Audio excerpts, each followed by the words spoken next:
Thank you. Well, welcome to everybody. Welcome to everybody for this meeting. Apologies for absence. Councillors Lynch and Councillor Potter. Great, thank you. Declarations of interest? None. Yeah, well, it's just you and me anyway, Brian. So we're clean. Minutes of the previous meeting.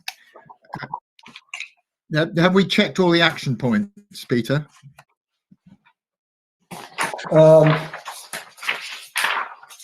One of the Redmond update is on the agenda. Yeah. Rob Miller will be reporting back to a meeting in January. Okay. Very good. Okay. Then, and if there are no queries over the accuracy of them, let's move straight on then to Lucy. Or are you going to do it first, Ian? Open this up, or go straight to Lucy? But basically, what Lucy's here to do today is just give us an update on where we are with the audit. Again, the teams have been making good progress. There's obviously the issue we have, which is regarding external information from the LPFA, London Pensions Fund Authority, that's still awaited. But Lucy will be able to update us on where we are with things. So over to you. Peter, I just had a message from Michelle saying that she's waiting. So she's obviously either got into the councillor stream rather than the main meeting one. Do you want to just check that and see if you can retrieve her? Okay. Thanks. Sorry. Okay, Ian. Yes, go ahead. Thank you. So just to kind of reiterate what Ian just said, the audit is now substantially complete, and we're comfortable that we will meet the deadline, which is 30th of November. We still await assurance from Grant Thornton, who are the auditors to LPFA, on their audit of LPFA, and we don't have a timeline for that. Every time we ask, we're told it's imminent. So we're working with finance, Ian and the team, to complete as soon as possible. Also, the whole of government accounts, the instructions, I understand, are about to be issued, so we'll get that work done as soon as possible. And in a future outlook, Auditor Guidance Note 03, which will set out the work that we need to do in value for money going forward, is due to be issued in the coming days and weeks. So when we've got a grasp of that, we will be in touch with the finance team, and I think Ian helpfully suggested that we ran a workshop. So we'll be looking to do that with all our London Borough Councils and their finance teams in the coming months. And we'll brief you on that so you're aware of what's going to be coming next year, because it will look quite different. But really, no substantial updates other than we continue to work, and we're comfortable that we will meet the deadline. Peter, I'm getting another email. Have you managed to locate? Because Michelle is saying that at least 2 people in there. Is Michael Sheffield in there as well? Because I'm mindful he's not on. I can't see Michael on the call, and I was speaking to him not long ago. Yeah. Peter, you're on mute. Mario's going to work the magic, I guess is the right for it. Okay. Go and retrieve them from the ether. Yes. Yeah. Okay. Just getting back to this, I mean, it is concerning that obviously this extended deadline, and we talked in September, and now we're talking about late November. And I'm just trying to understand what quite has gone wrong. I mean, not from your side necessarily, but what are the interactions that have led to this delay?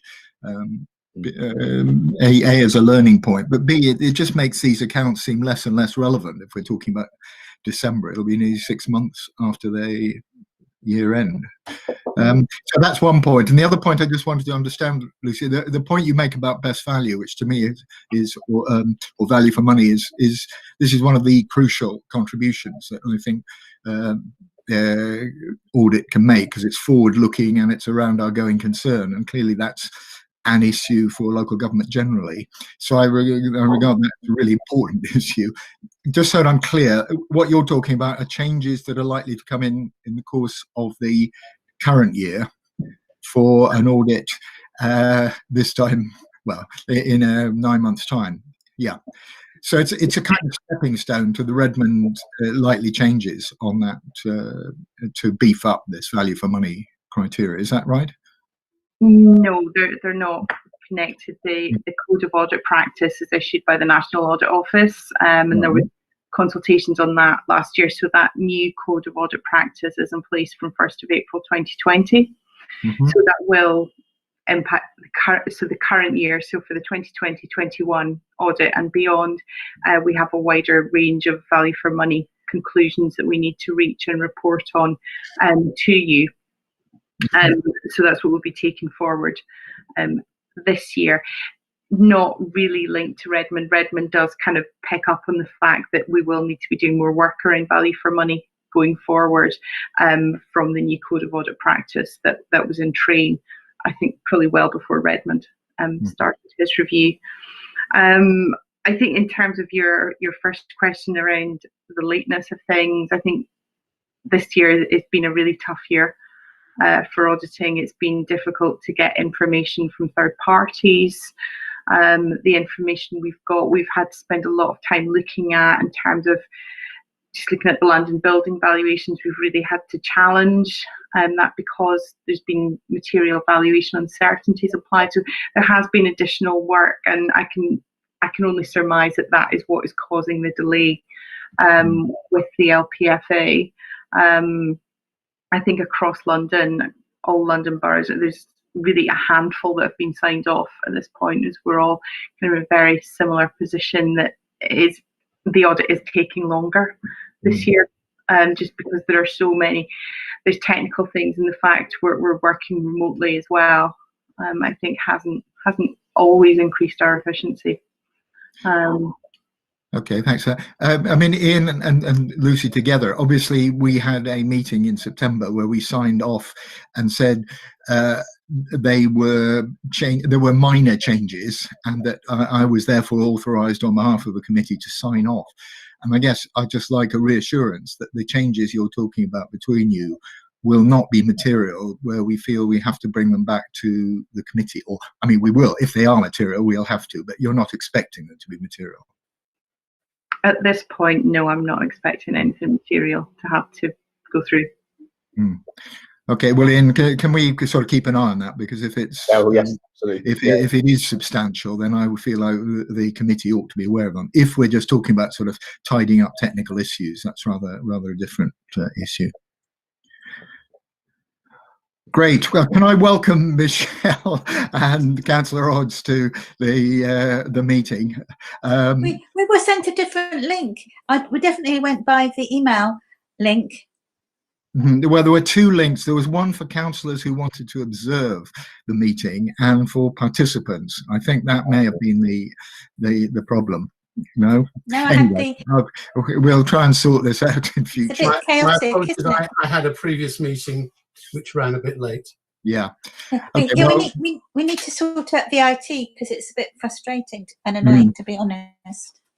Yeah. Okay. Pick that up. Anyway, we're only just we just had an update from Lucy about the audit, and in summary, you may have heard the end. We're expecting minor changes only by the end of November, and unless they are substantive, I will sign off on behalf of the committee. I think that's all that item. Okay, can we check that Patrick Spence has been sent the right link, because he was on the other meeting call with me. Thanks. Yeah, good point. I don't know if Mario is still on the line, whether he can go and retrieve Patrick from the ether.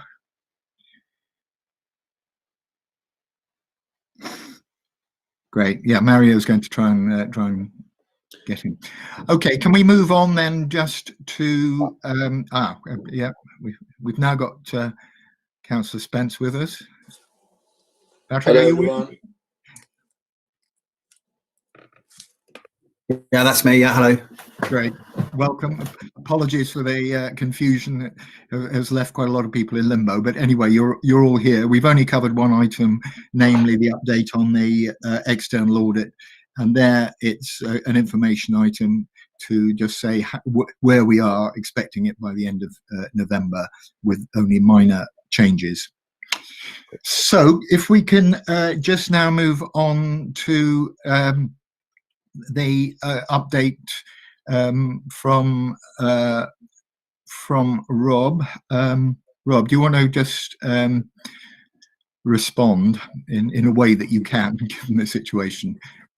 I want to make it clear that we're not discussing, and nor do I want to discuss the current crisis that you and colleagues are facing. I know you're in the middle of something, and all I want to and have received assurance from is that we will get an appropriate update at the time when we can do it, and secondly that will involve an assessment of our risk and how we prevent risk in future. So I don't want this to be anything other than an information item, but if you can say what you're able to, Rob, that'd be helpful.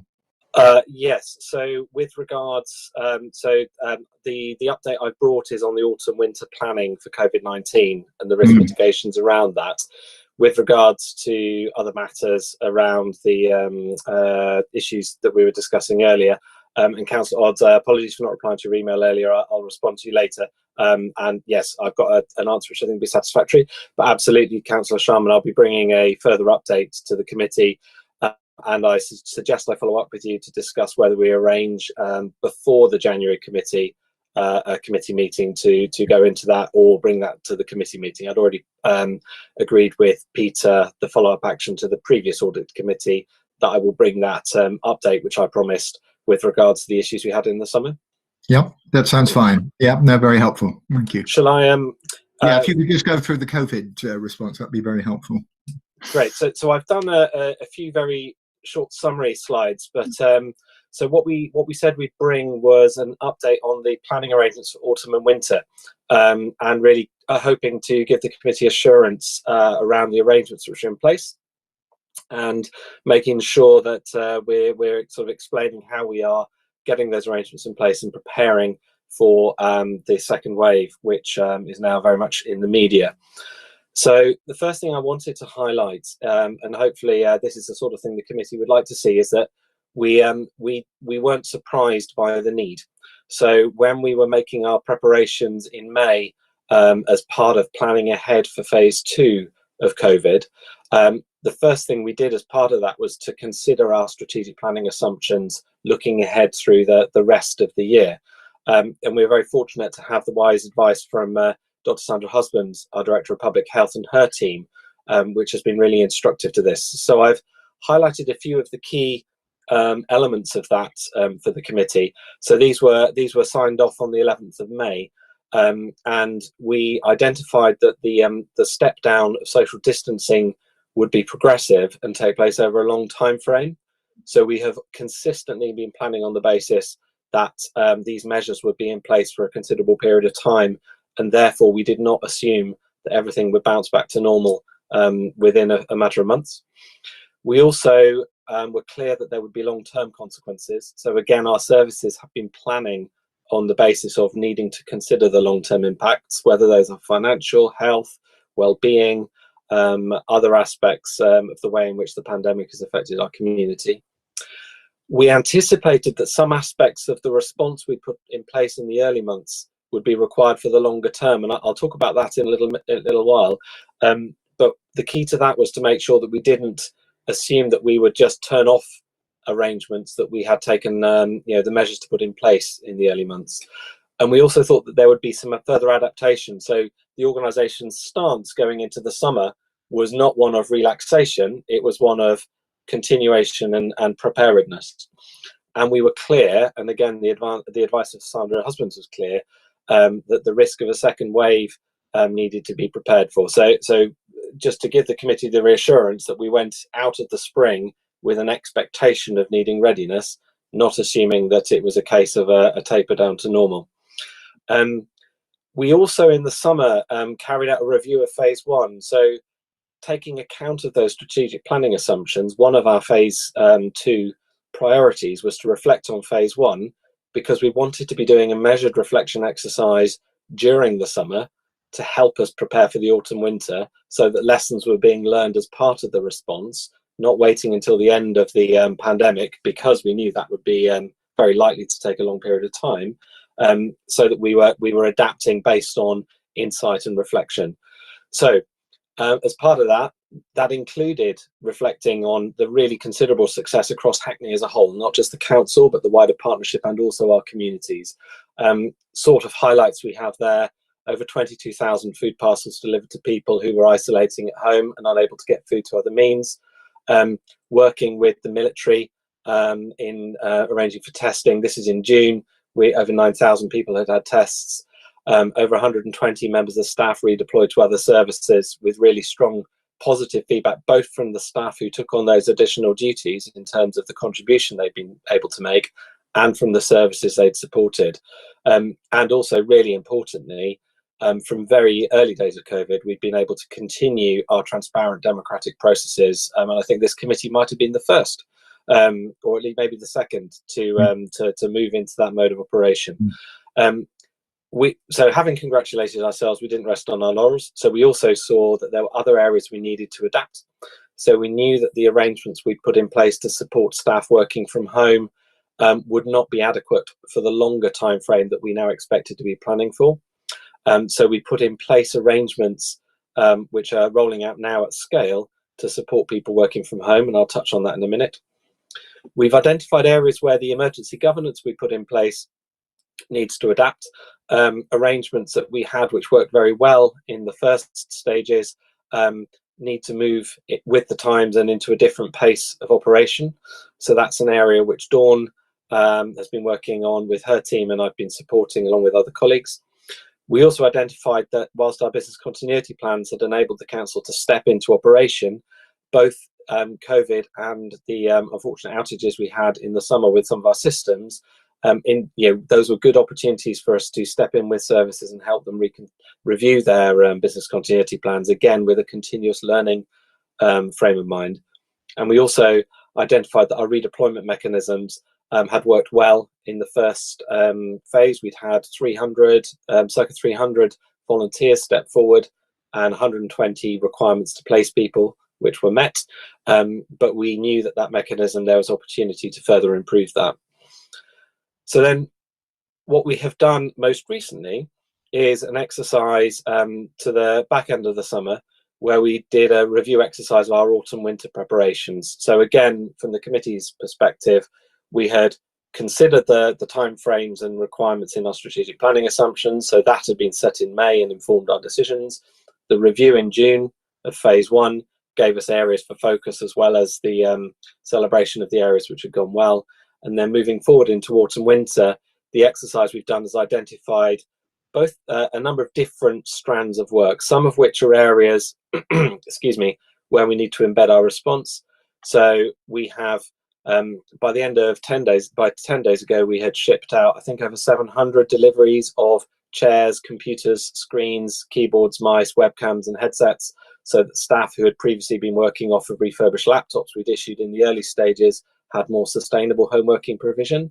That's now rolling out at scale, and we expect to finish that within the next 6 or 7 weeks. We also, our I Need Help service through the contact centre, as well as providing the interface into the food service, it also was really valuable in terms of helping people with other needs. So we trained the contact centre teams in the making every contact count methodologies that comes from adult social care and public health, where they're looking to help people with identifying areas of strength and supporting them to access support that helps them through the challenges they're facing. That has scaled and continued to develop. So as we come out of the summer, because we were planning for that, we've put in place some really useful tools for our contact centre teams, so that the work that's been done to help make it easier for the public to find support services that meet their needs, those tools are now available for the contact centre too, so that when people contact the contact centre, we can help understand their needs, we can have a very human conversation with them and direct them to services, either council services or other community services, which will meet their needs, including where different needs for cultural reasons and the like need to be met. We have continued to stand up arrangements of our response. So, for example, our PPE hub, we sustained that over the summer. We have good stocks of PPE, and we are well prepared to provide PPE to our staff and care colleagues over the winter. We have scaled up areas of our response. So I mentioned earlier the food service. Over the summer, we again, because we had planned not to just turn the thing off, we did step down direct delivery by the council, but we have been building capacity in the community sector. We've been putting in place grant mechanisms. We've still been helping hold food donations, which came in from donating parties. So we've basically positioned ourselves to help the community sector meet that need. So a facilitating role, supporting the tremendous community sector in the borough. And we've also been implementing new services as the national response has developed. So we were one of the early councils to pilot local contact tracing. And we've also were ready to implement the welfare support for people in in-work benefits who had to self-isolate. I think we did that within a week of the government asking us to do it. And I think it was nearly 2 weeks before the deadline that we were set. So it's a whistle-stop tour, but hopefully that gives the committee a sense of the way in which we've been planning for the long term from the early stages, and that we've been kind of continually looking at our performance and our response and adapting that as we develop. I'll pause for air and invite questions.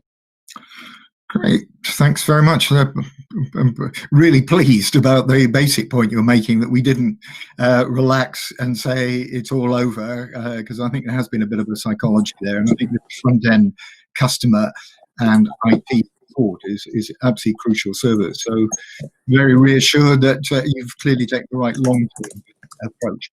Colleagues, any questions on those issues for Rob?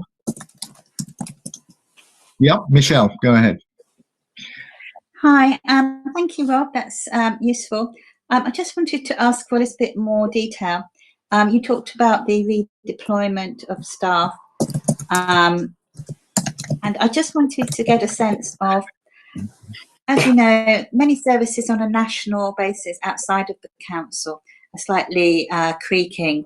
There's considerable delays in getting responses. Everything's in many areas, including some of the commercial areas, are very protracted.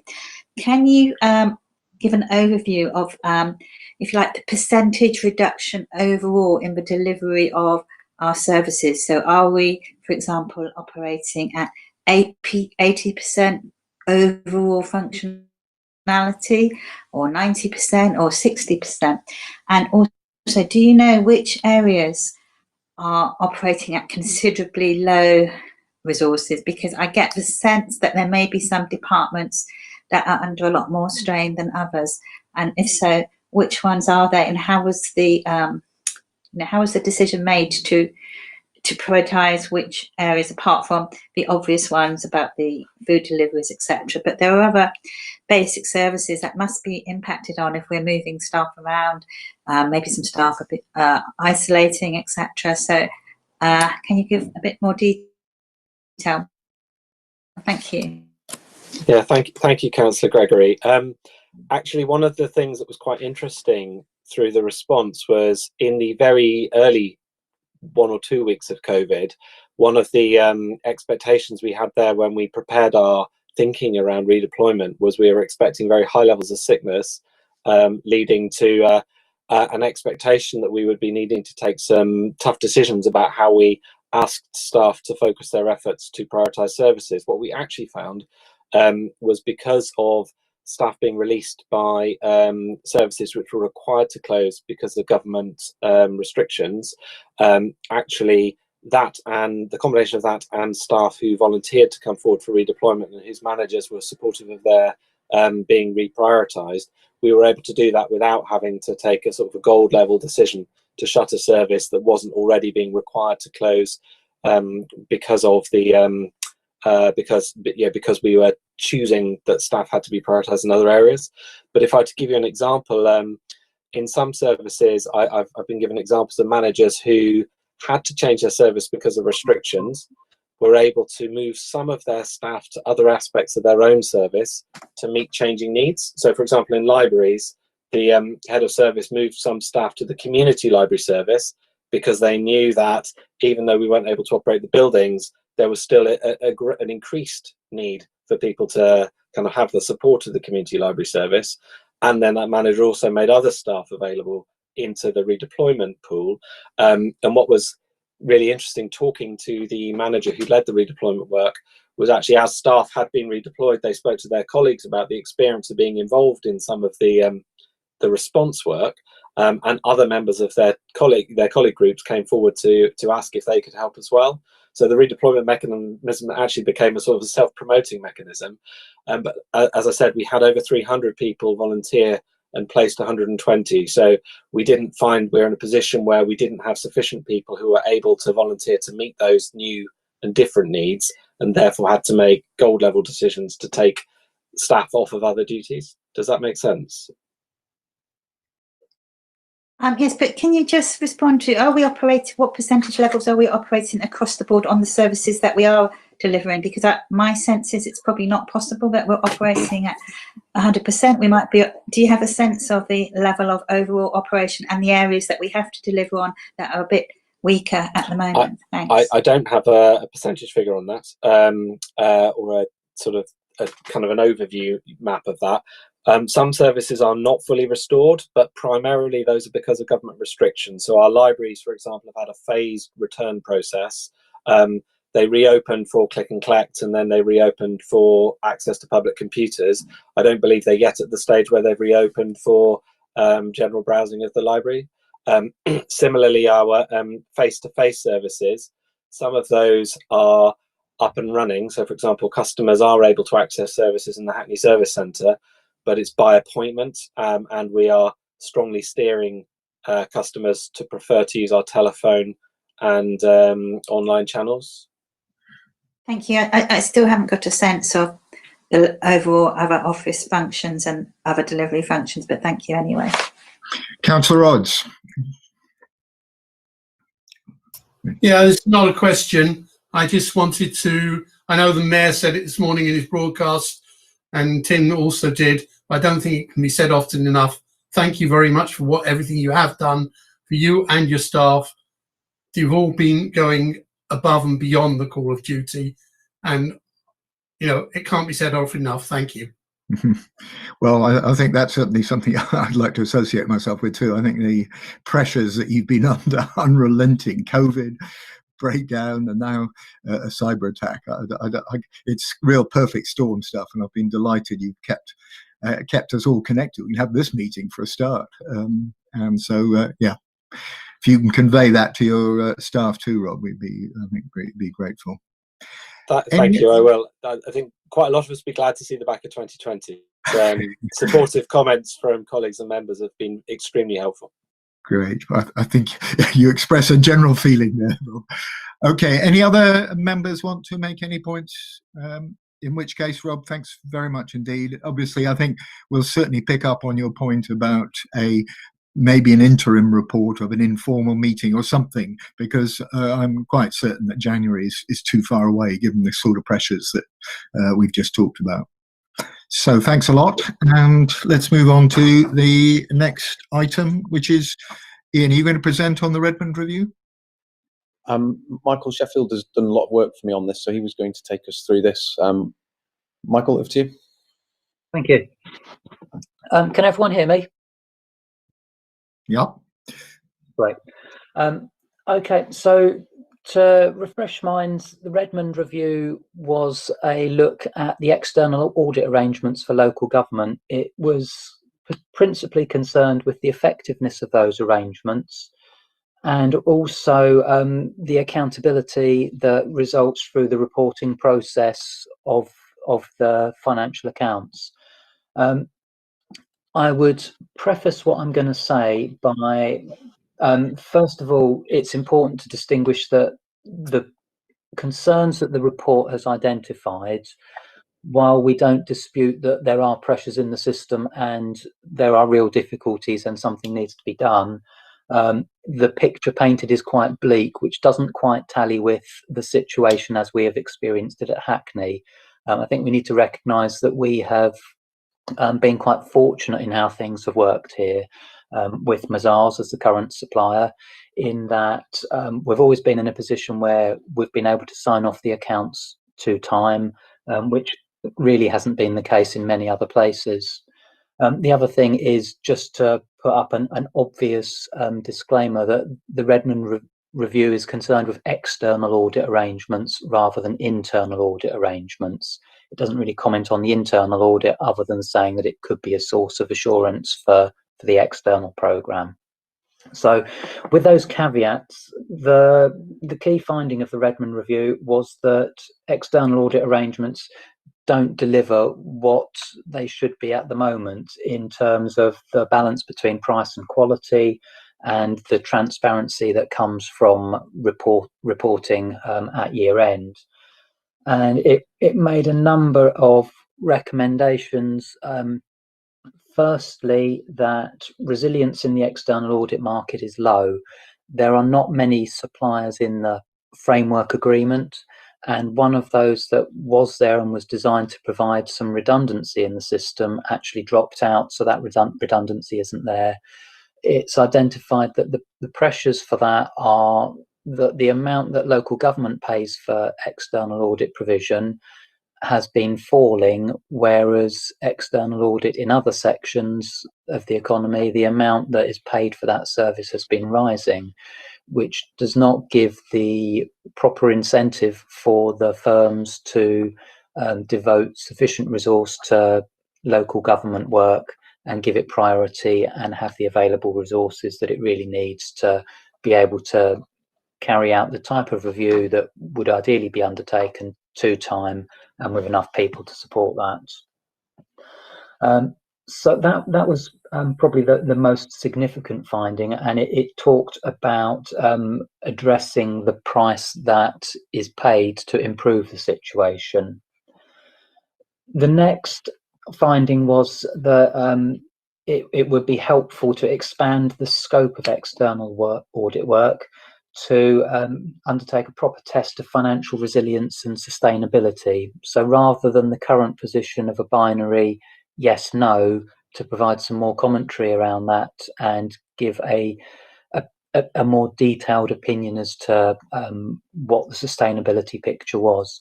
And in particular, one of the issues that was picked out there was that ordinarily sustainability and resilience, when things are looked at on the basis of is the business a going concern, that criteria applies very differently in the public sector.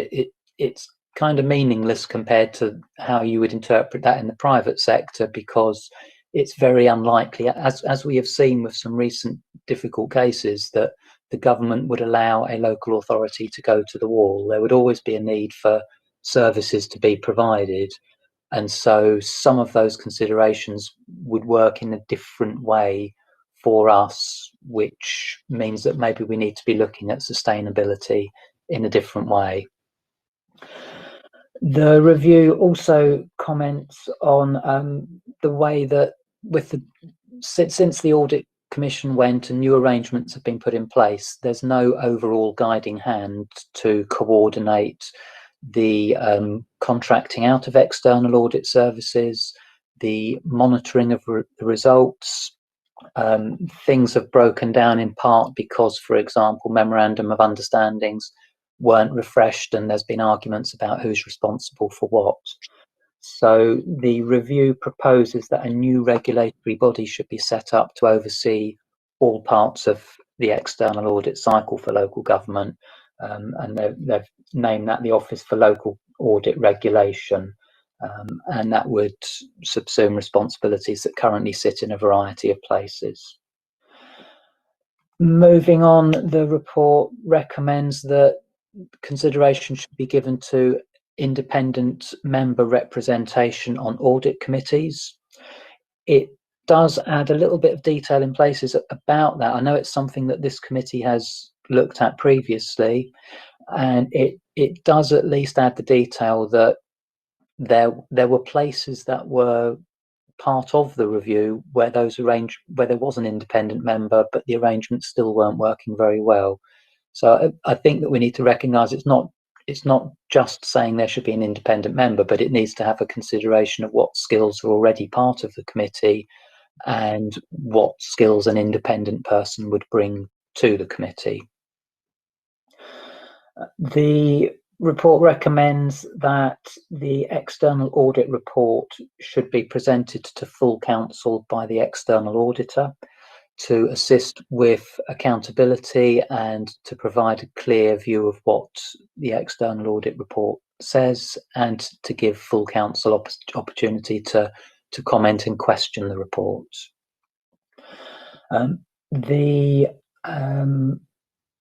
There is a recommendation that the deadline for financial reporting should move from July to the end of September. Now, Hackney has always met the deadline, but in other places that has not been the case. Many councils routinely are waiting until that time or longer into the year to have their accounts signed off. That could be because of problems in the actual data that sits behind them, and so it's not reasonable for the external auditor to sign off. But there are issues of external audit capacity and question marks over some of the issues that they may look at, and the relevance of that. So, for example, we have had questions recently about the importance given to the measure of non-current assets in light of COVID, and the priority given to that, and the need to maybe take a longer term view and to focus on things that are more material to our reporting. The final finding from the report is to do with the transparency of the financial reports. It acknowledges that local government reports, even by the standards of the public sector, are complex. There are many elements to them, and it's difficult for the layperson to properly understand and comprehend what those reports are saying.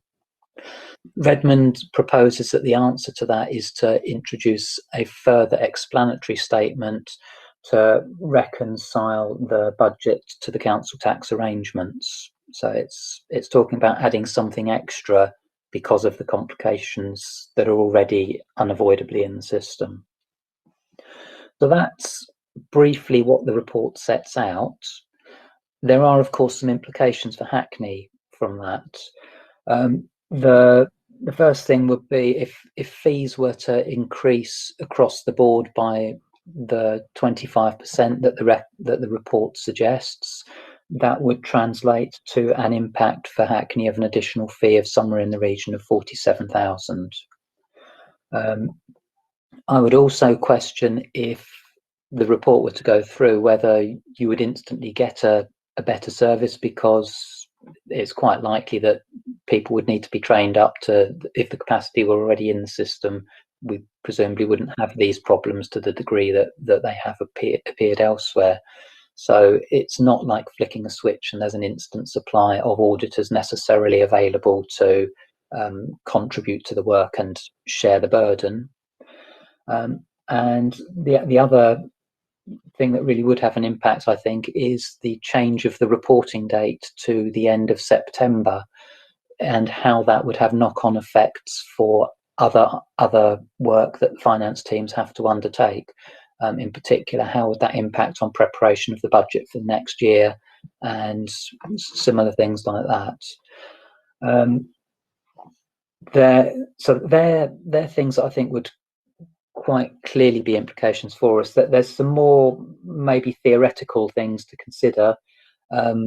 So without meaning to be negative to a review that is trying to address acknowledged weaknesses, there are issues about whether more focus should be given to a backward-looking view, or whether it would be more helpful to focus attention on maybe where local authorities are with the budget come September, when we'd be looking to report progress against that, problems, and would that be more meaningful to people than commenting on things that are going to be at least half a year out of date by the time they are reviewed.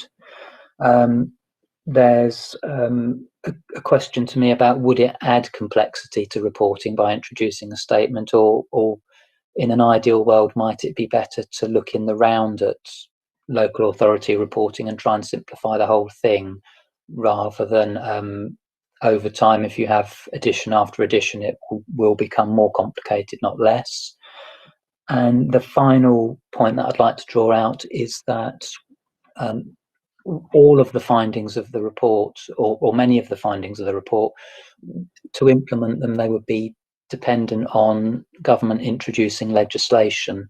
And there's a question mark over the willingness or the ability to do that with so many other significant challenges, in particular the pandemic and a lack of a Brexit agreement already on the table. Where would this sit in amongst that?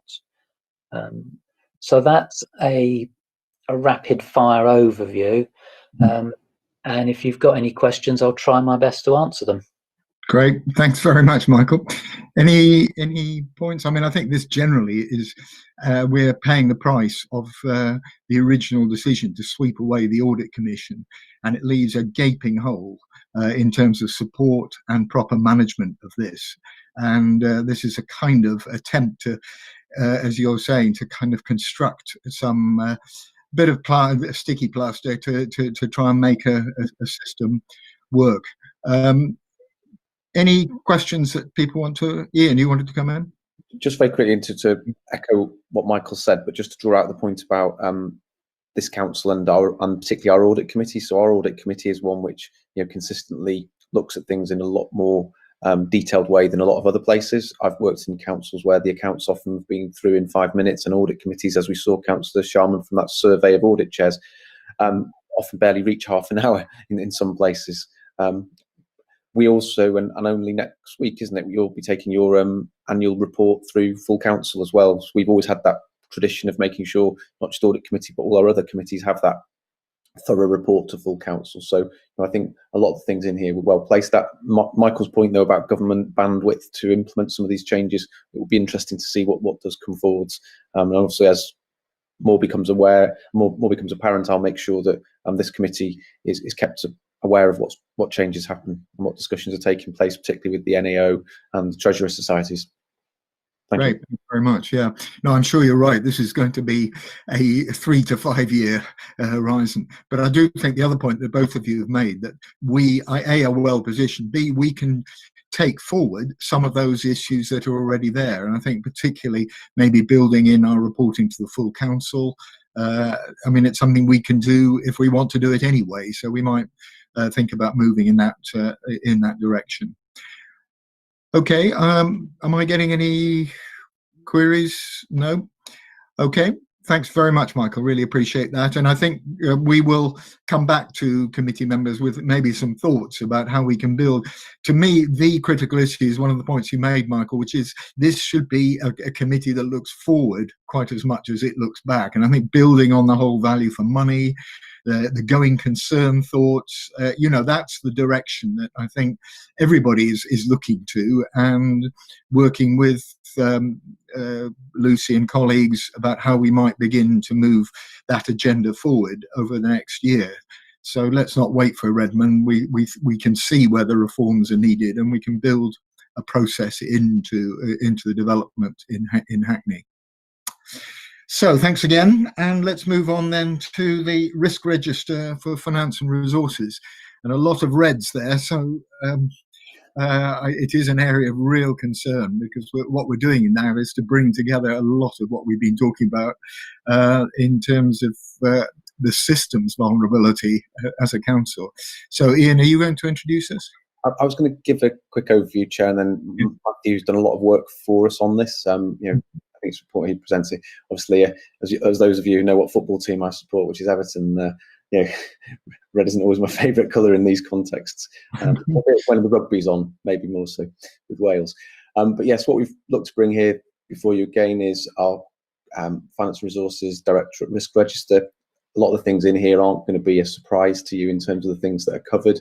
But what Matthew and I have been looking to do is make sure that it's regularly reviewed by the finance management team, and only recently been updated. So if Matthew gives us a quick overview of it, and myself, Jackie, Matthew will happily deal with any questions that arise. Thank you. Great, cheers. Thanks, Ian. Yeah. Mm-hmm. So as Ian said, the register was last presented in April, actually 6 months ago. But with risk timetables being rearranged, it was thought this was a good opportunity for members to have a further update since the pandemic took hold and gain some extra assurance in financial matters. As you can see, multiple risks have been impacted on by COVID, and especially its financial pressures, and this is reflected in the descriptions. Risks relating to budget setting have risen, with clearly increased expenditure, HRA pressures, and a reduction in income. There are clear shortfalls, and this will clearly pose challenges in years to come. The controls, however, hopefully do provide the assurance that we are positioning ourselves to effectively deal in as effective a way as possible with the challenges. You'll also notice other risks within the register impacted on by COVID, ranging from capital programs, supply chains, commercial rental income, resilience of ICT, and even fraud. You will see the cybersecurity risk describing what has sadly become a reality this week. The temporary accommodation risk has risen again, and you'll notice that that is red. This is reflecting the pressures on the council with regards to temporary accommodation, with homeless people and homeless households continuing to increase and continuing to pose a real challenge. Other risks within that register have remained stable, but this will obviously continue to be a very challenging year going forward. So obviously we're very happy to answer any questions on specific parts. Okay, over to colleagues. I mean, as I say, a lot of the red seem to me about things that are happening outside our system, but you know, which we've got no direct control. What we've got to be assured is that we are doing everything we can to react to those and bring the risks down in terms of our response. So, any colleagues want to pick up on some of those risks in particular?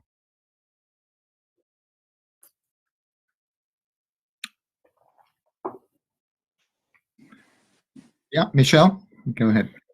I suppose the capital programs risk is a concern. I read about what's been done with the Britannia scheme, etc. Have we got a deep dive on the capital schemes coming up? We have indeed, Councillor Gregory. My office has been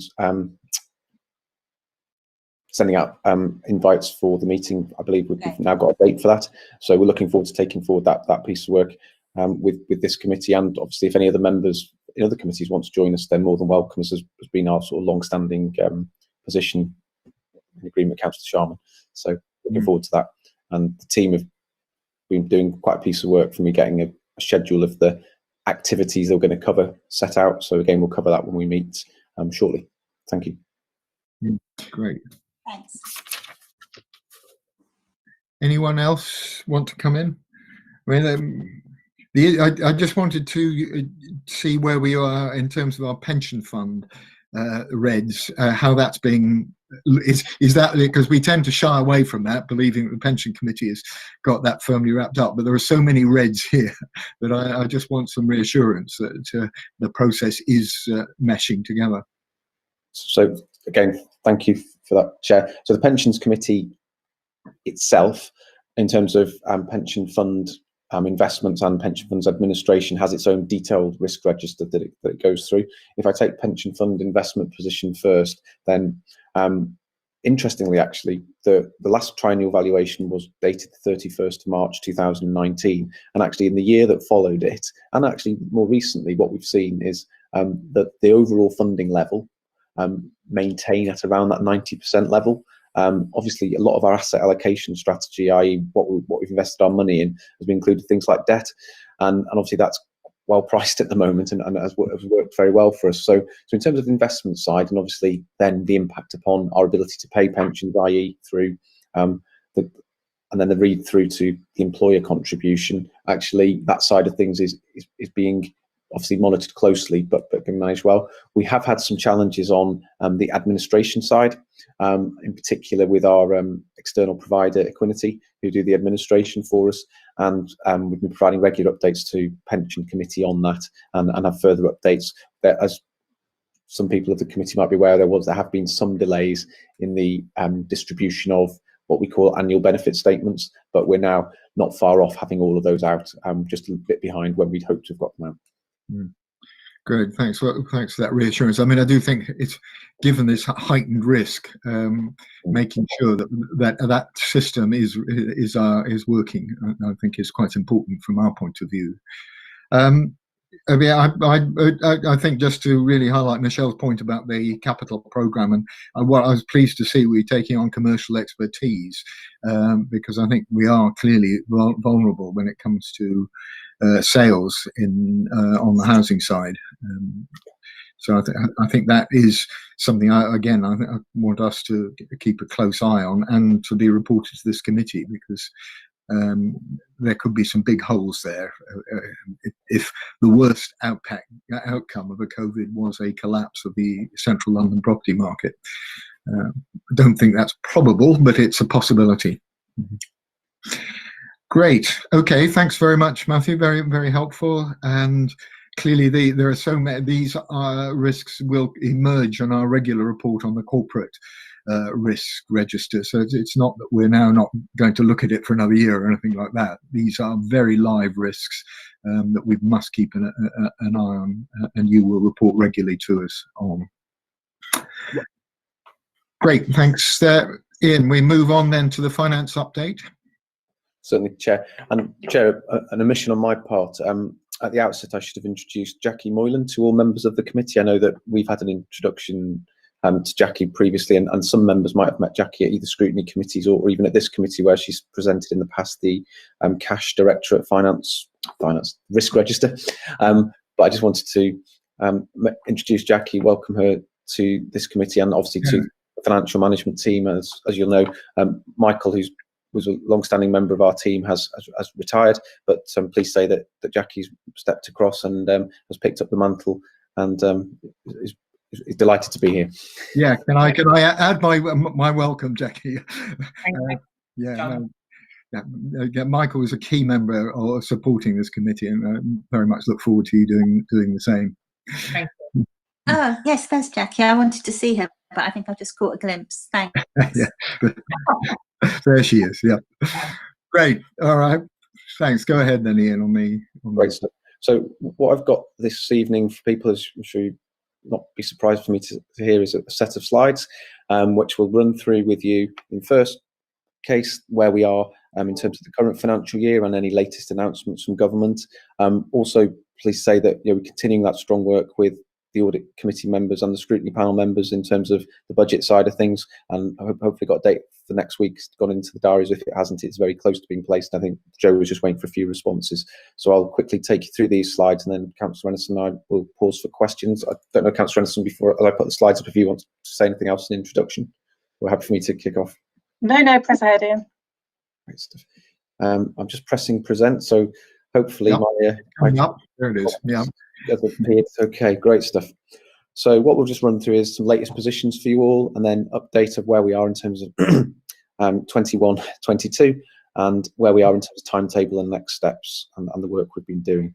Great stuff. So just by way of recap for people, given whilst we've had a chance to catch up on this with all of you, so far we've had notification of £3.7 billion to local government support in terms of general grant support, if you like. Of that, Hackney had 3 tranches, as did all local authorities. Our 3 tranches come to just over £21.3 million.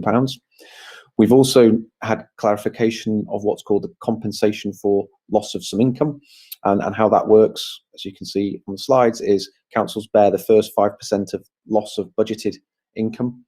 Beyond that, they then get compensated to the tune of 75 pence in the pound, and we have to submit a series of returns. We very recently submitted the first return, which was due for completion at the end of September, for the first 4 months of the financial year, and I understand we've got at least another 3 to do in terms of returns going forwards. Obviously, the particular guidelines or guidance in terms of what the auditor, or what the any audit regime for this might be, is still unclear. But what we have been advised is it is basically to be certified by what's called the Section 151 officer, which again members of this committee know is people like me in other places, and various, whether treasurer, group director of finance, or whatever they're called nowadays. But that's what it is.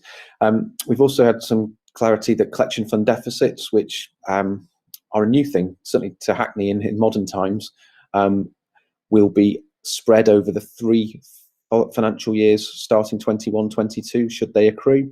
That's something which will appear, and we always have to calculate it in the report that goes to full council in January, of which I know is one of the most looked forward to reports of the municipal calendar, and one that Councillor Renison and myself look forward to lots of questions about. But it includes things like our estimate of what we think collection rates will be, etc., etc. Yeah, I think we might have a few more questions this year, Ian. I hope so. I hope so. We always we've got this sort of template briefing of things on it that probably has far more information than has ever been required. So for a number of years, but maybe this year will be more interest to people. We have this week. You'll have seen the Prime Minister made his announcement to the House on Monday, and he gave a commitment for further resources to be made available to local government. What we don't know at this point is what our share of that 1 billion will be, or how the allocation methods for it will be determined. Each of the 3 tranches to date that have been awarded have had slightly different approaches to the methodology for distributing it. All understandable methodologies, but all slightly different ones, which means we obviously have to wait and see what that will be. In addition to that, there was an announcement that extra monies would also be provided to those authorities depending upon the tier of classification, for want of a better word, that they're placed in, be it the sort of the tier 2s, tier 3s, and it seems to be, depending on which one you end up in, it's either £3 or £8 per head of population. There was an interesting article that I've only just picked up in the LGC this evening, that's billed as an exclusive. Is that it appears the Liverpool City region is saying that it's agreed a deal that all the funding for this year and for next, any issues they have will actually be made good. So that'll be an interesting one for us to watch, I'm sure, not just as Hackney, but as London more generally, and even local government. So that's a very quick overview of some of the quick headlines. As I've got my slides fully on screen, I can't see if anyone's signalling with any questions. So I can, so I'll let you know, Ian. If that's okay, that'd be brilliant. Thank you. So moving through the general fund forecast, again, avid readers of the OFP will recognise these numbers. We've identified what we call, in our terminology, a gross overspend of just under £65 million for the current financial year, and that comprises additional spend, and particularly those things like losses of income, and in particular losses of income on council tax business rates and things like commercial property and some other sale fee income sources that we weren't able to and were eligible for compensation under the sales fees and charges income compensation scheme. We've always wanted to make sure we're very transparent about that overspend in terms of breaking it down between what we clearly can identify as COVID related and what we would classify as, in as much as we can, non-COVID related pressures, overspend, and you can see there the distinction between the two, and we're forecasting a non-COVID related pressure of £3.4 million. The bulk, as you'd expect, is in that COVID bracket, of which, moving through it quickly, and why we then translate through to a net overspend position, we've estimated what our shortfall in assumed council tax and business rates collection will be in the current collection fund period. But as I alluded to earlier, the government's indicated it will bring forward legislation before the start of next financial year to enable authorities to spread it equally over 3 financial years. So that's why that, if you like, credit goes in there. We've also, as alluded to earlier, had £21.3 million of emergency funding, and our estimate of what we think we'll be able to claim for the compensation loss of income scheme is just over £9.5 million, bringing us to an overall gross, a final remaining shortfall of £13.5 million, of which we are working hard to identify how that will be funded. We're obviously drawing down on accumulated collection fund surpluses or one-off monies that we'd accumulated that either would have been used for other things and given us flexibility in the future going forwards. So whilst we're not in the position of some councils needing to set emergency budgets in the current year because of our sound financial planning for a number of years now, what it is doing though is eating into some of that bandwidth we had to enable us to be the sort of agile and innovative council and try new things at times, try different things that we've had in the past. So I think we just need to be mindful of that. We've also within this recognised the fact that we have recently had the announcement on the pay award, and the pay award came in at 2.75%, which was above our estimate of 2%. So again, that's another pressure that we've had to absorb within all this as well. Turning through to turning through to further work that we've been doing. We've been really working hard on the current forecast to work with departments to test some of those forecasts going forwards into the second part of this financial year. So really understanding how they feed into the future years. And we're also working hard to identify underspends, which might be now have accumulated in the first half because of things that just weren't happening, either because of more people working from home, and we're looking to ring fence those again to protect some of our the corporate resources that we've identified to deal with this pressure. And we are also continuing to work hard to try and make sure that service departments can identify plans to address some of those non-COVID related pressures.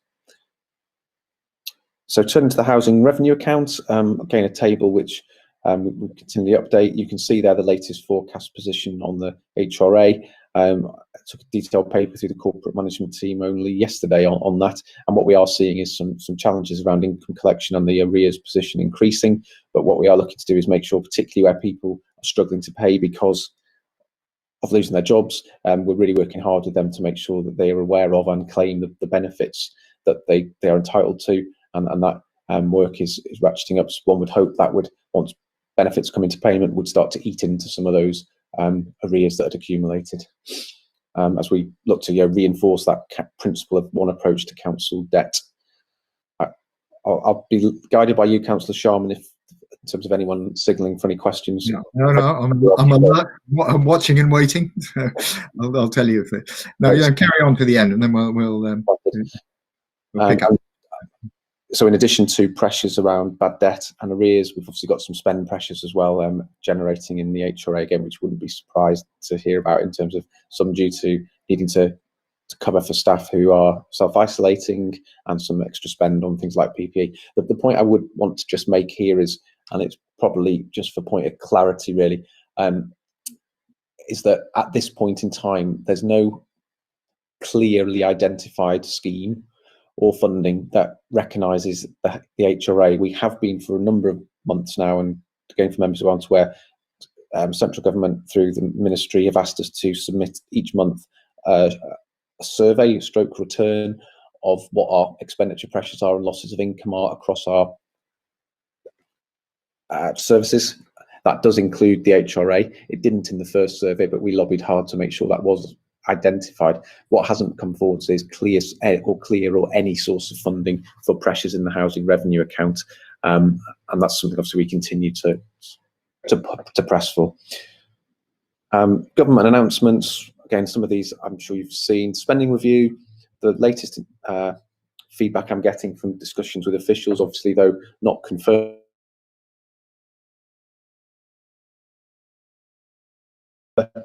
and increasingly likely to be 1 year spending round, although that's not confirmed yet. Business rates review, call for evidence is out there. As a council, we're making sure we're preparing to feed into that, and as things stand, we have had notification of the business rates revaluation timeframes. The one thing on business rates I just again reinforce to people, just so that you're aware of it, is in very high level numbers, we at the start of this financial year expected to bill for and ultimately collect around 160 odd million pounds of business rates. Over the course of the year since the pandemic started, government understandably brought forward a series of packages of what's called business rate reliefs, which we then award to business rate payers' accounts, and then we get compensated by government through what's called Section 31 grants for the fact that that money is ultimately needed by local government as a sector to fund services, albeit through some redistribution mechanisms.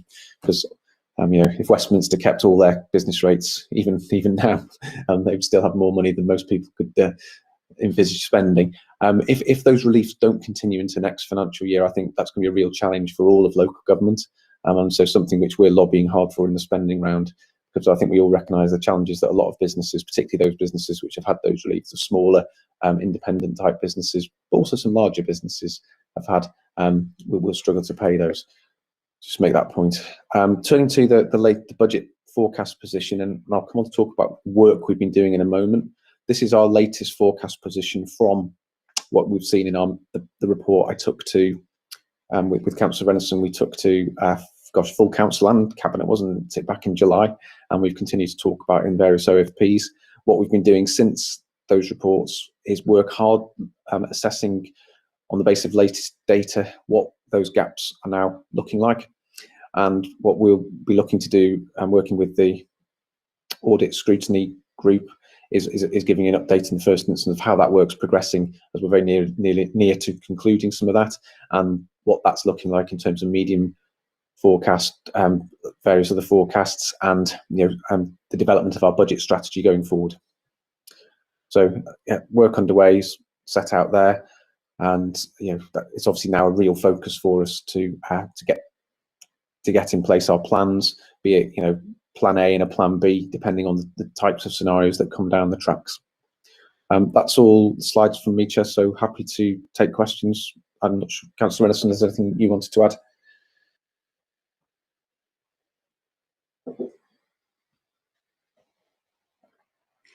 I think Nick's dropped out of the meeting, actually. Oh, yes, I've come back on the screen where I can see people. I'll just stop maybe presenting the slides for a moment. That's okay. So I'll temporarily cover for him till he reappears as the Vice Chair.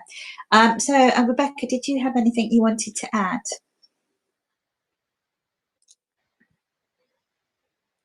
I think we lost a few people. No, they're all dropping out. Oh well. Okay. And does anyone have any questions? If you could put Councillor Sharman's back with us. Oh, I was just covering for you, Councillor Sharman, while you dropped out. Rebecca seemed to have dropped out as well. So, does anyone have any questions? If so, please put your hand up or put the request in the chat box. Good. Okay. Is Rebecca around? It's dropped out. I see her back. Okay. Sorry, I was having some tech issues. Yeah, no, me too, Rebecca. I think they threw us both out on ceremony. I'll stick with camera off so don't push my luck. There must be a television programme that comes on, or something that everyone logs into that requires broadband or bandwidth at around 7:25 to. I mean, I'm just picking up on, and thanks, Ian, for your presentation. I mean, the issue is obviously, particularly now we're reassured on the current year, is getting ready for next year. And I've been delighted the way that we've been able to work with the executive with a scrutiny finance overview, and as I understand, as you said, there is now a meeting scheduled, and we can think how we're going to address that sort of budget. And I suspect there'll be a period of real uncertainty, as you've indicated, Ian, and managing that in terms of producing a legal budget is going to be a tricky thing. And I think it's very important we keep close to this during the autumn. So I don't know, Rebecca, if you want us to add any words on that. Just and sticking with my camera off in case it boots me off again. Just that I suppose our understanding continues to improve as regards to our potential financial position next year. Still a huge amount of risk and uncertainty in that. That I guess the more this goes on, the more we can start to see patterns perhaps emerging and things like the collection fund and other areas, which helps improve our forecasting. But yeah, looking forward to working with scrutiny and audit, and we've got that meeting hopefully in the diary for next week now, and we can start to identify next steps on pulling all of that together. Great, thanks. And anyone else want to come in? I mean, it's a broadly reassuring insofar as in this situation of great uncertainty we can be, that we are a going concern council and we have ways of dealing with the expected deficit. So I think that's the message I take from your report, Ian. Thank you. Yeah. Thanks, Michelle, for stepping in. I can't guarantee you won't have to ask you to do it again if they throw me out. Nick, yeah. sorry, Nick, could I ask a question? Yeah, of course. Go ahead. I just wanted to go back to the housing revenue position, and because looking ahead, quite a lot of Hackney residents, and particularly some of our tenants, are likely to be losing their jobs over the next 6 to 12 months, and will be falling back onto universal credit and having to claim that the house, their rent through the housing element of universal credit. I'm sure that in the council we're well aware of that. I just wanted to sort of flag that up, but also to ask, how we're working with, I guess, a DWP to make sure that people don't fall through the cracks in terms of making sure that that they get their rent covered through universal credit as soon as, and we don't end up with arrears building, which I think is clearly quite a significant potential risk. Absolutely. I think that's a very well made point, Patrick, and I'm really concerned about it. And it's actually, we were going to, fortunately got David Padfield on the line. We were going to ask him, well, I wanted to ask him this very question on the performance side, because we are seeing some worrying numbers opening up when we come to the performance statistics. But I wonder whether we might go straight to that issue, David, if you're willing to say something in response to Councillor Spencer's point. Yeah, most certainly. So the rise in rent arrears generally is a cause of concern, although it's not entirely unexpected, and it's broadly in line with the modelling that we did at the start of the pandemic. We have seen a lot of our residents transition over to universal credit, and that in itself increases the pressure of the rent arrears because of the built-in delays with universal credit. Alongside our rent collection team, we've got a financial inclusion team, and they work very closely with residents to make sure that they're claiming all the relevant benefits, as Ian was saying earlier on. A big emphasis that we've got in a moment is just getting people to talk to us.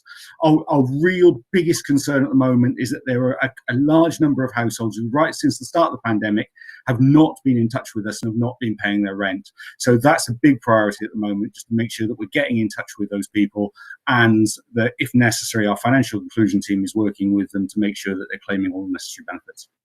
Now, David, just to really pick up on Patrick's point, though, that have we built into the model, I think the danger of some really shocking unemployment numbers coming through, especially if the second wave hits us hard. Are we ready to deal with that on top of the points you just made about the current pressures? So originally we modelled a £5 million increase in rent arrears as a result of COVID. So I think the latest figures is we've seen it go up by about 2.3 million so far, and we are anticipating that that's going to carry on rising. So we think that £5 million estimate probably wasn't too far wide of the mark. As I said, we've got a financial inclusion team who are working with all the people that we can, and we're liaising across the council, because obviously there's read acrosses here to council tax collection and other activities like that. One of the things that we are looking at possibly doing is actually increasing the resources that we're putting into the financial inclusion, if that's needed.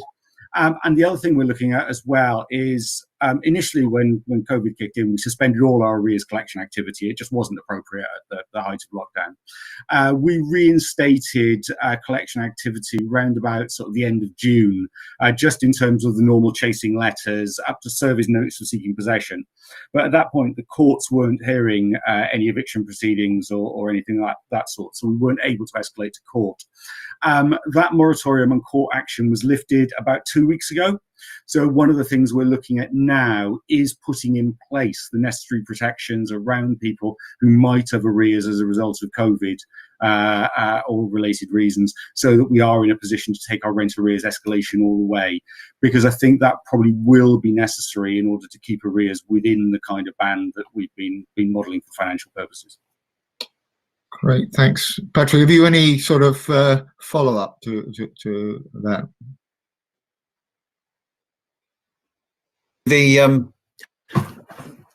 Just to say that often, in my experience anyway, through my sort of professional work, many tenants who fall into arrears, they have multiple problems. And one that stands out is mental health problems, which means they won't engage with letters through the letterbox and the sort of more formal approaches. I mean, to what extent do our teams do door-to-door knocking and try and persist with those hard-to-reach tenants? I'd be interested to know a bit more about that if we've got time now. Yeah, absolutely. So very briefly, usually the rent team would be going out and doing door-to-door knocking in order to make contact. Obviously, one of the things that we did to make things a bit more COVID secure is we've actually reined in the amount of time that they've been spending out and about on the estates. One of the things that we will probably be reintroducing is some of that face-to-face visiting. But the financial inclusion team have got good connections with the mental health professionals. We've also got the resident sustainment team, who again have got very good links with mental health professionals where needed. And when I talked a few minutes ago about putting some additional safeguards in place around the escalation process on rent arrears in the current environment, part of that involves a dialogue with the advice agencies in the borough, which will, again, might be another route that people take if they're not able to talk to us directly. So it's about making sure that we've got all of those dialogues in place. And I just add, Councillor Spencer, as well, that we set this all out in the corporate debt policy, including a vulnerable persons policy. So I'll try and find the link to that and post it in the chat. Great, thanks for that. Well, clearly this is going to be, yeah, I mean, it's one of our real high risk areas from the point of view of the council's finances. Never mind just for the housing department. So, thanks, David. They're very helpful to have that update. But clearly, it's one that I suspect we'll come back to over the coming months. Great. Any other points people want to raise on the finance update? Nope. Okay, thanks very much. Next item is the performance overview. Bruce, do you want to just take us through? I mean, in essence, we've covered some of the core issues that are looking through the report. But can you help us through, just to give us an overview, please? Yeah, thanks, Chair. I think, as you say, just with Ian's finance update and David's update then on rent arrears, that they are some of the main issues. I think earlier Rob has talked about sickness, which is another one there, but more generally, some of the issues are within the housing area and income areas. And related, as we'd expect, to COVID-19, they are the main sort of troublesome areas for the council currently. So, I mean, I don't know. I noticed cleanliness was another one. Are we worried about that? Is that an issue of labour standards? No, the cleanliness, that's it's quite a historical figure now.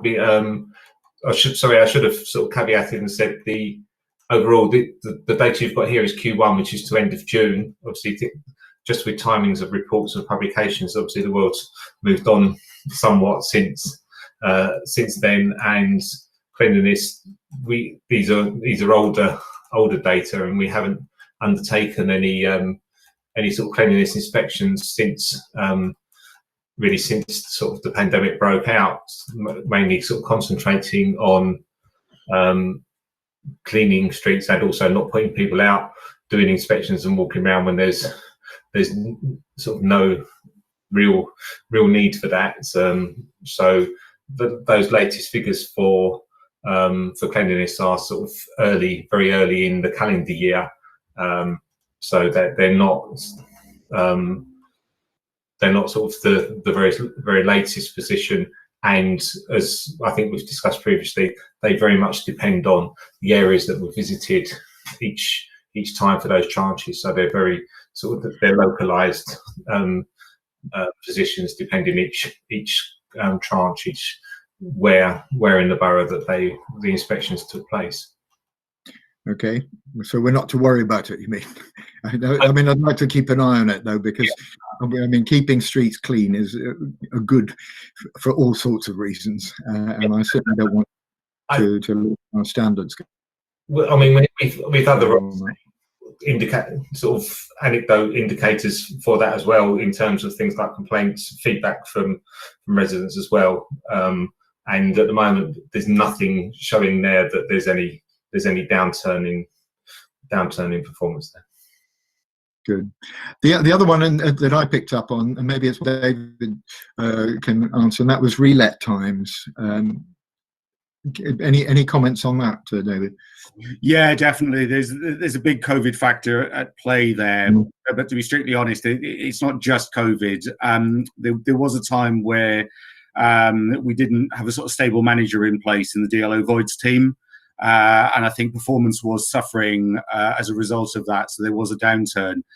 We appointed a permanent voids manager in there back in March, and under normal circumstances, I'd have expected the indicator to swing back in line fairly quickly. But obviously, we all know what happened in March. So there've been a large number of COVID-related factors that have impacted on us. Around lettings generally, sort of during lockdown, where we didn't have the staff to do it, and we had to do it in a COVID-secure way. The backup contractors that we would normally use to pick up the slack from the DLO, they'd furloughed their staff. The asbestos lab that we use for asbestos testing had furloughed their staff, the asbestos contractors as well.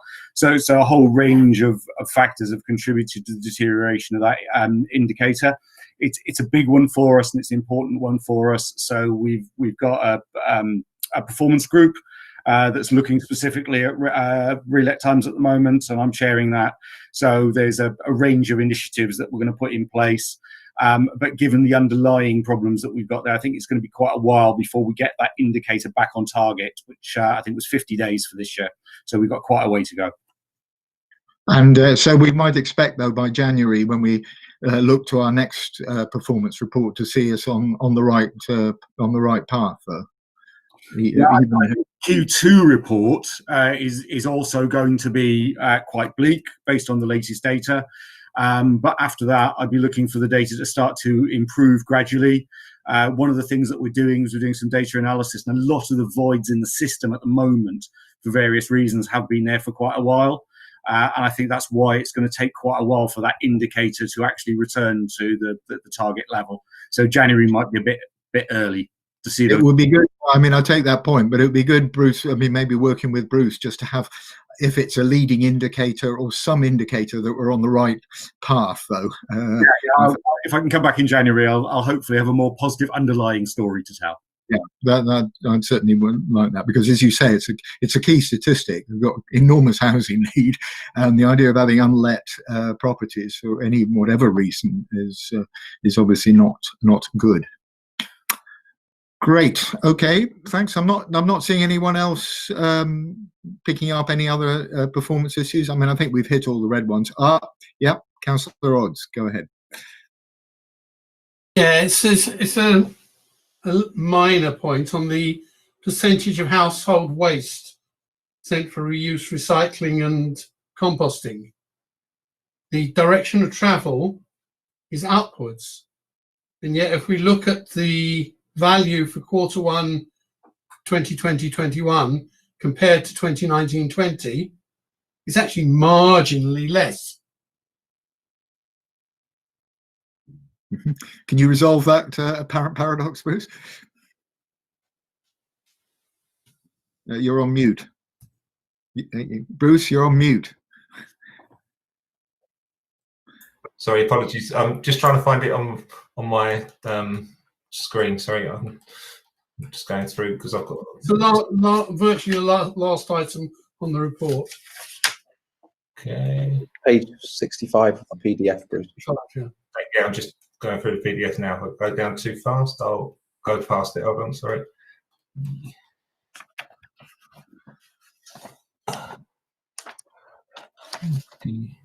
So, recycling and composting.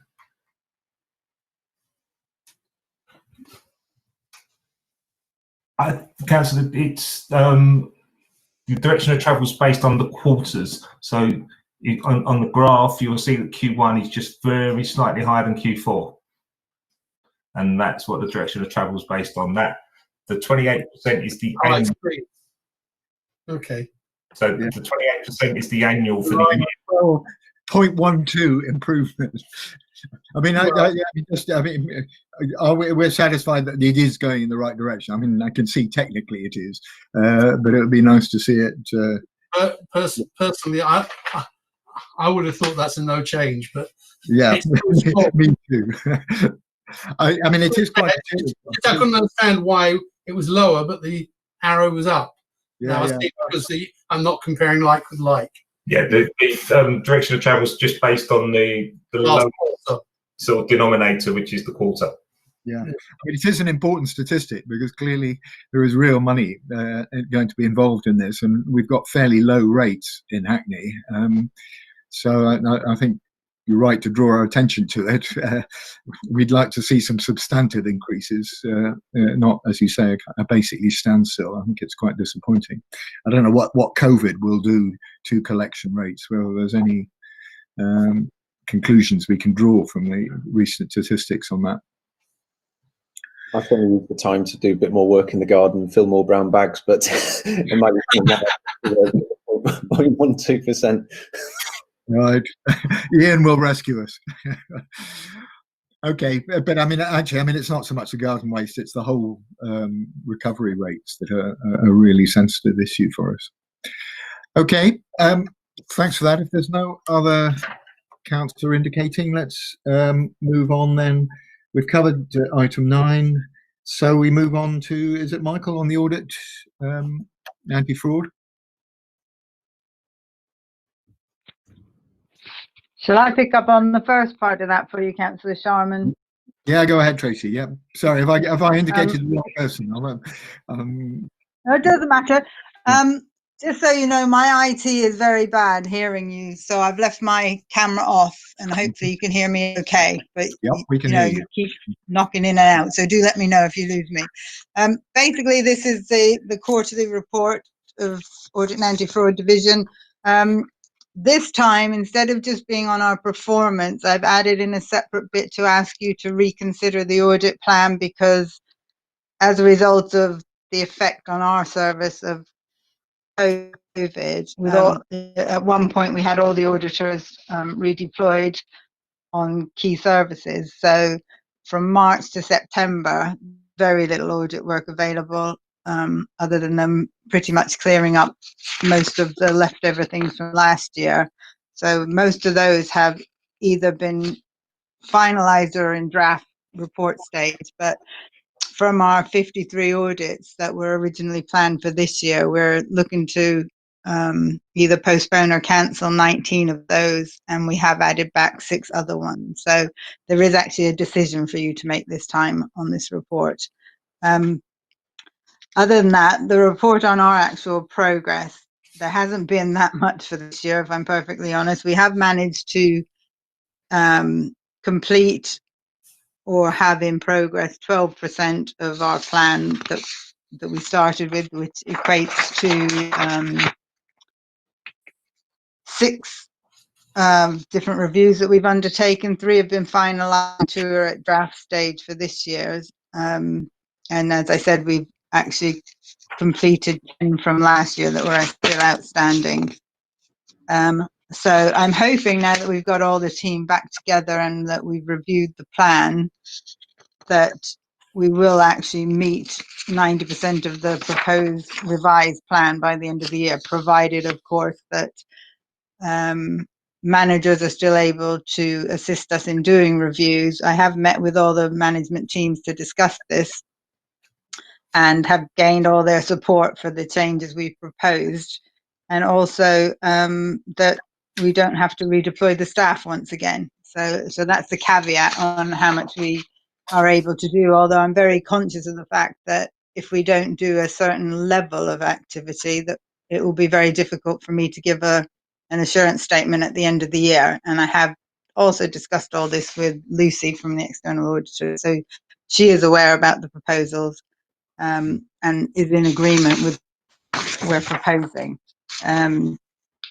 by way of one of the main changes to the new reviews, I've added in one called the corporate response to COVID, which is still rather vague, but what we're looking to do is try and have a sort of, rather than our normal review where we're looking for problems in areas, we'll be looking to say, you know, what have we done well, where can we learn lessons, and how can we help from our reviews the council in coping with the second stage, the second phase should it occur. And that will be a much wider, more like a deep dive review that you do through the audit committee, but doing it with using the auditors to do it council wide on various corporate initiatives that we've been involved in. So business grants being an obvious one, possibly looking at something around the food parcel deliveries and things of that nature, and sort of carrying forward what the corporate team did under Rob as part of their reviews of the COVID response. So I'm willing to say, I'm conscious that this has been a very long meeting and people have had a lot to deal with. I'm willing to take any questions on my part, but as I said, I would ask you if you could just give your agreement to the proposed changes to the plan. That's all I've got. Thanks very much, Tracy. Any questions to Tracy? I've got one or two comments, but I'll just pick up any issues that people want to raise on the issue. No, not seeing. I mean, I think the concern I have, Tracy, I mean, I fully understand why people were pulled off immediately, but we now know that COVID has opened up some real opportunities for fraud, in particularly new services that we are providing in sort of giving out business stuff. So I guess my concern is less about our traditional audit overviews, but more about maybe new areas that have opened up and whether we have sufficient resource to do it, because it would be paradoxical over a longer term to take people off an area that we know is vulnerable. So I don't know whether, I mean, it's not really your question to you, it's more a question in a sense to you, Ian, about sort of new resources. Chair, I'm very happy to answer that, and just for members' clarity and just for mine before I go into answering it, that your specific point was in relation to risk of audit on things like the business grant schemes that we've been. Yeah, I could use that as an example. And there may be others. Yeah. I mean, it's just one example. So absolutely, what Michael will be able to talk through now is exactly where we did move staff from the audit team to support other services. It was particularly with the lens of those services where there may be a potential in this instance because they're new for fraud to occur. So Michael, do you want to explain, set out how we redeployed staff to support David Umney and the revenues team with those grants? Yeah, certainly. So quite early when the business grants were introduced, the anti-fraud staff were working with them from an early stage. So as a consequence of that, we were liaising directly with officers on that team. As concerns were raised, they were passed to investigators. That we had joint access to the data, so concerns were being looked at as they arose. If they couldn't be resolved, the grants were put on hold and they weren't paid. And we are reporting back to government on the numbers involved in that on a monthly basis. We also, as part of that work, were able to undertake data matching through the National Fraud Initiative. There was a new tool that was rolled out, and that allowed us to compare details on the grants that were submitted. So we were comparing, for example, bank accounts to see if the bank account seemed to be associated with the business and if it looked like a proper business bank rather than an account that had been set up for no other reason than to receive funds. We're also able to make checks through that to make sure that the business looked like it was still trading at the key date to be eligible for that grant. So there was close working through that. I was going to talk about, and I think it's in some of the fraud stats, we prevented payment of it's 14 grants so far as a result of that, which quickly builds up to an amount of 140,000, which was stopped going out the door. As you'll recall, that work was got off the ground very quickly, and there was an acknowledgement all round that speed of payment was vital, and different standards, if you like, applied at the early stages of this. So we have other grants that we need to go back to now that the priority of paying money to people who are eligible for it has passed, and there are other grants that we will be going back to, and we will take whatever action we need to if it's borne out that any of those grants have been claimed incorrectly. And the grants isn't an isolated thing. I mean, quite recently there's a new scheme that has been brought in order to encourage people who are on a low income and need to self-isolate.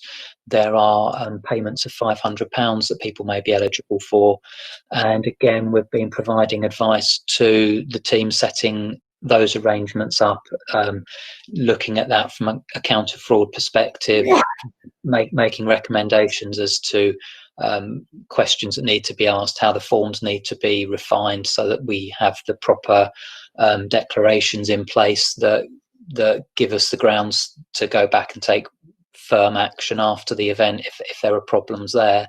And there have been other instances as well. So I'm quite pleased that people are reaching out to the fraud team, and we are giving advice, and certainly to the auditors as well. So there are new opportunities for fraud, but equally, as has always been the case, we're adapting our response, and we're there at an early stage this time to provide some advice and deal with problems as they arise. Thank you, Michael. Michelle, you wanted to come in. No, so I think I'm going to follow up with an email in more detail, because it's going back to what I asked Rob, and in actual fact, Tracy has talked about how the service has been affected. So I'm still not sure who to direct a question about getting a sense of overall council services, but I don't want to keep repeating, so I'll put it in an email. Okay, thanks very much for that. So we are asked to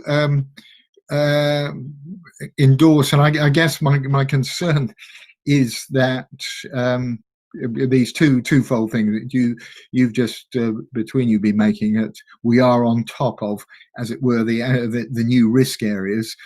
We're slightly behind, though. I'm reassured by Tracy saying that by the year end we will have covered 90% of what we would have done. I guess the concern is whether we can, for example, just looking at the right to buy oversight, we had 0 in the same period that we had 15 recoveries. In other words, we've got quite a long way to get back to 90%. Just some reassurance, I suppose, that particularly if we have a second wave and there are threats to that we don't that we can keep this anti-fraud activity going at a level that would reassure the committee. Ian, I don't know, it's a kind of overview issue about balance of work and looking at. Can I come in again there to give a little bit of detail on the usual areas that we deal with? You'll see from the report front sheet that the amount saved from the anti-fraud work to this point in the year is 1.6 million. That compares with 2.2 million at the same point last year, so it's 73% of where we were. Under any other circumstances, I'd be very disappointed with that, but I think that does need to be looked at in the context of officers being redeployed to areas of need. There are real difficulties about some of the stages of the investigation that we just physically couldn't do those for a long time because of the practicalities about distancing and not engaging with people unnecessarily, and some of the work that we do did not fall into that essential bracket. But to hopefully give a bit of assurance, tenancy has suffered more than other areas because of those reasons. If we look at things like the no recourse to public funds and the blue badge, they've actually stood up well compared to previous performance, and we're equivalent this year to what we would have been last year. It's also given us the opportunity to look at some things that we hadn't been able to prioritise previously. So, for example, from the National Fraud Initiative, we're often quite busy with the reactive fraud investigation as opposed to being as proactive as we would be in an ideal situation.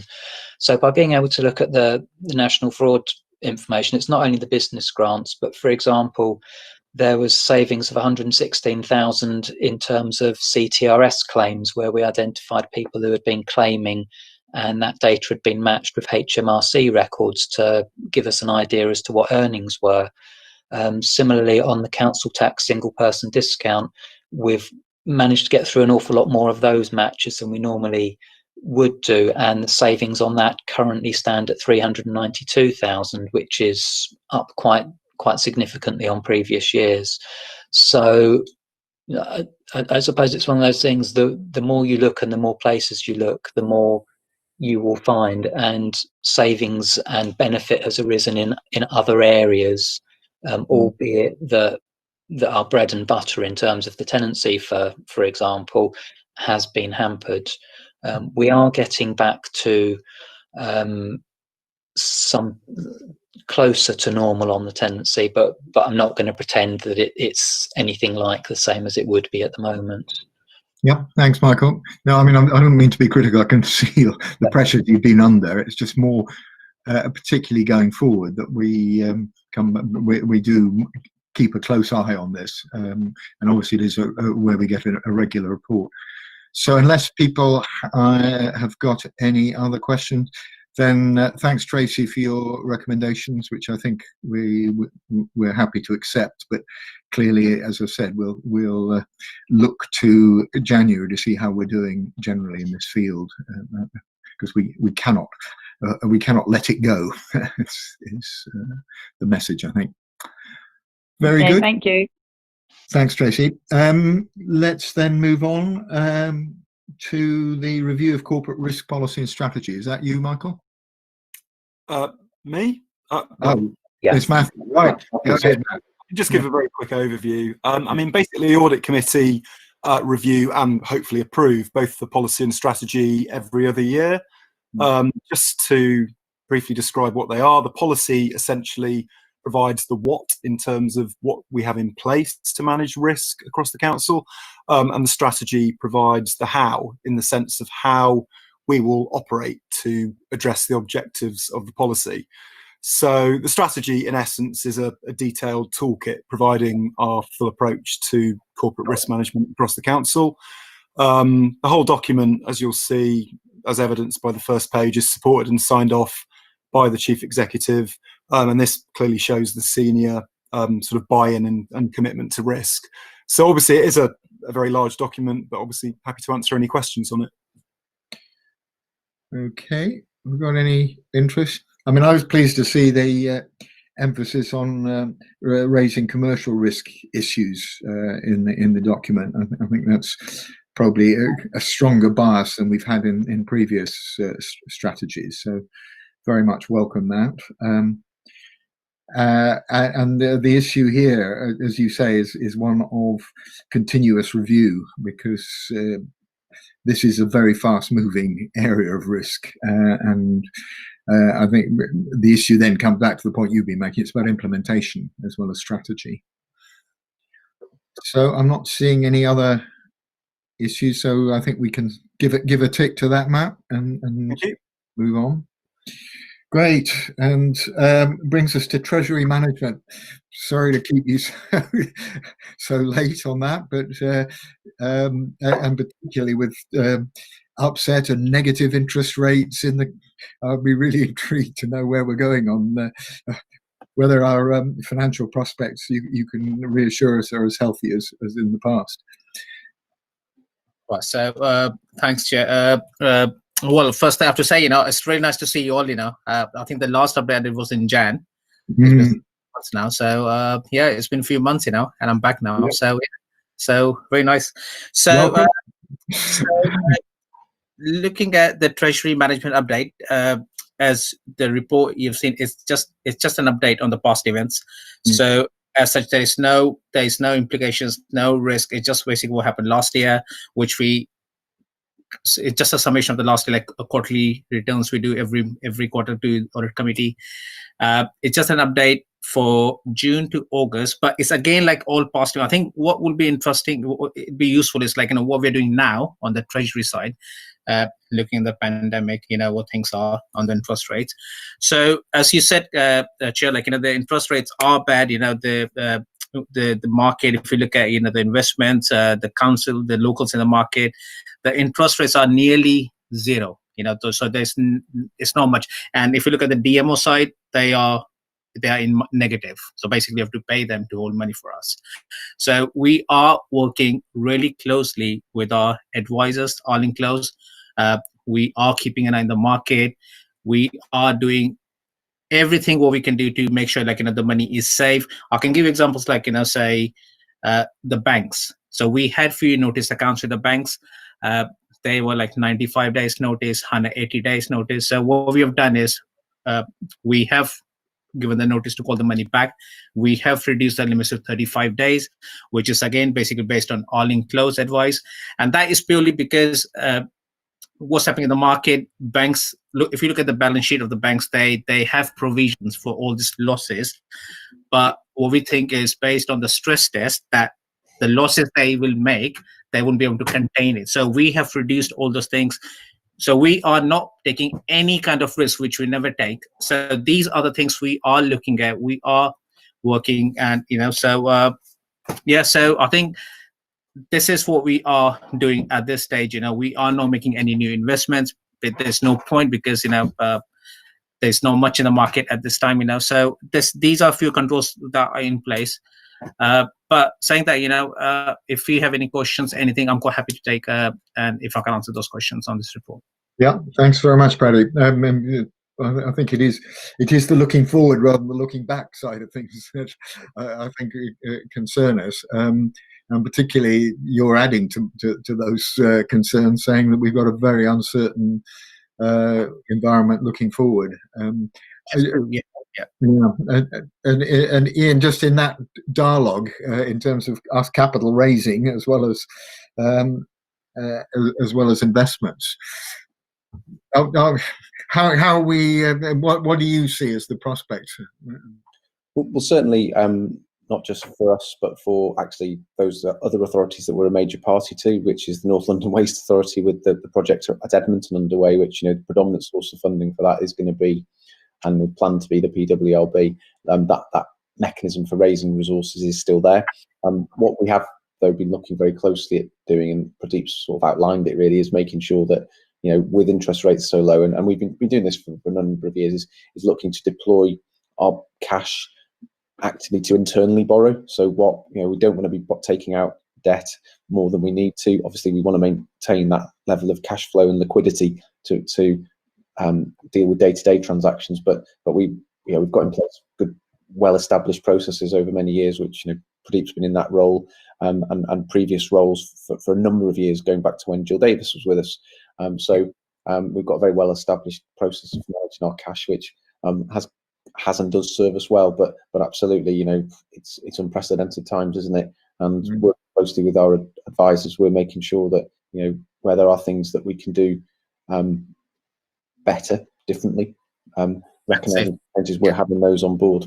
So more happy as always, Chair. I think that's why, as you know, we were one of the first councils to bring these types of reports to Audit Committee, and have done for many years, and that's why I'm very pleased to continue to do that. And if members wanted further briefings in advance of January, more than happy to do sort of quick half-an-hour update with you all to go through this in a bit more detail, maybe not after an hour and a half, or hour and 45 minutes of quite chunky items already. Yeah, no, fair point. Only so, particularly with this issue moving from kind of background really to foreground as a result of this uncertainty. I think it's certainly something we as a committee need to keep the kind of close eye that you've described on it. So certainly we want an update in January as per normal, but I think, as you say, anything interim, if things get really bad, we need to keep on top of this. Any colleagues' questions on Treasury management? Not seeing any indication. Okay, thanks very much, Philippe, and look forward to keeping a close eye, as I said, on this area. So, Thank you. Yeah, best of luck in the markets. Yeah, definitely. Right. Okay. Well, that brings us to the work program. I suppose I just wanted to hook, as well as the paper in front of us, which just sets out the normal flow of documents, is the deep dive issue. Ian, I think we're now researching a date before the end of October on this, because the management of capital estimates, to me, is a key issue for us in terms of financial management, and one I really want to make sure we launch and understand that, but equally understand the pressures on colleagues, particularly in housing at the moment. Have we now been able to I see Jackie is saying there is a date in the diary, reassured about that, but we have got some people to come and give us evidence on this issue. Ian, you're on mute. If only we'd had £1 for every time that happened. So what we're proposing to do is, in the first instance, give members a full overview of the capital programme and overview of it, and also then set out a schedule of evidence sessions as well. So it's this sort of, we'll do a corporate evidence piece first, and then bring in specific departments for department-specific evidence sessions, if that makes sense. Mm. Okay, yeah. So I would ask colleagues, now we have got a date, as Jackie reassures me, that to get a good turnout on this at that session. So please do have a look at that, so that we can get on top of this issue. I keep reaffirming this issue of the importance of managing our capital is as important as managing our day-to-day expenditure, and we've always been good on that, and I want to make sure we're equally good on managing capital. And there are still some holes in the way we do things, so I think it is an area that we need to make sure that we follow up on. So, any other points on the work programme? I think, correct me if I'm wrong, Peter, it's a sort of fairly standard set of items coming up. Yes, it's a standard set of items, Chair.